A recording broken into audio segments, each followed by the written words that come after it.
हस्तिनापुर की सभा में जब दुर्योधन ने पांडवों को जुए में हरवा दिया, तब दुशासन ने द्रौपदी को सभा में घसीट कर लाया। सभा में भीष्म, द्रोण, विदुर और स्वयं राजा धृतराष्ट्र बैठे थे, लेकिन कोई कुछ नहीं बोला। दुशासन ने द्रौपदी को चीरहरण करना शुरू किया। द्रौपदी रोते हुए बोली, हे धर्मराज, हे भीष्म पितामह, ये गुरुदेव द्रोणाचार्य, क्या यही धर्म है? पर किसी ने मदद नहीं की।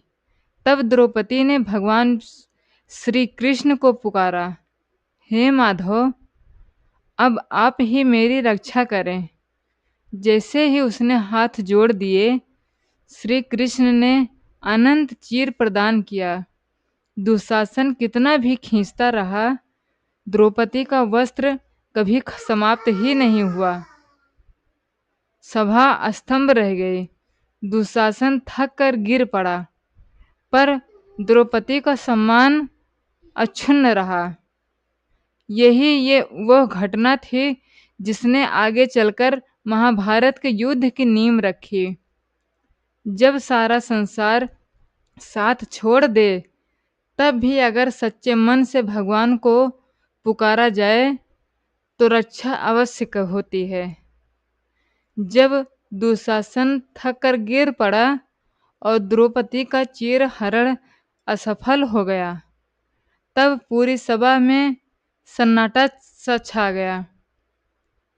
भीष्म पितामह ने सिर झुका लिया, द्रोणाचार्य मौन रहे और विदुर का हृदय रो उठा।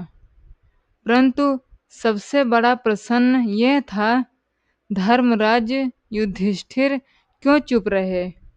द्रौपदी ने रोते हुए युधिष्ठिर से कहा, आपने सब कुछ हार दिया, पर क्या मुझे भी हार सकते थे? युधिष्ठिर मौन रहे, क्योंकि वो धर्म के बंधन में जकड़े हुए थे। लेकिन उस दिन द्रौपदी के आंसू और अपमान ने पांडवों को हृदय में आग जला दी। कृष्णा ने सभा में प्रकट होकर कहा, आज द्रौपदी का सम्मान बच गया, परंतु इस अन्याय का परिणाम अवश्य मिलेगा। यही अन्याय महाभारत के युद्ध का कारण बनेगा। अन्याय जब अपनी सीमा पार कर देता है, तो अधर्म स्वयं उठ खड़ा होता है। सभा में अपमान झेलने के बाद द्रौपदी ने आंसुओं से भरी आंखों में प्रतिज्ञा ली, जब तक दुशासन के रक्त से अपने केस नहीं धोऊंगी, तब तक इन्हें नहीं बांधूंगी। यह प्रतिज्ञा पूरी सभा में गूंज उठी। भीमसेन क्रोध से कांप उठे और दुर्योधन की ओर इशारा करके बोले, हे दुर्योधन, जिस जांग पर तुमने द्रौपदी को बैठने का संकेत किया था, उसी जांग को मैं युद्ध में तोड़ दूंगा। अर्जुन ने भी प्रण लिया, मैं अपने गांडीव धनुष से इस अन्याय का अंत करूंगा। कृष्ण मुस्कुराए और बोले, समय आने पर धर्म की रक्षा होगी, अधर्म का नाश निश्चित है।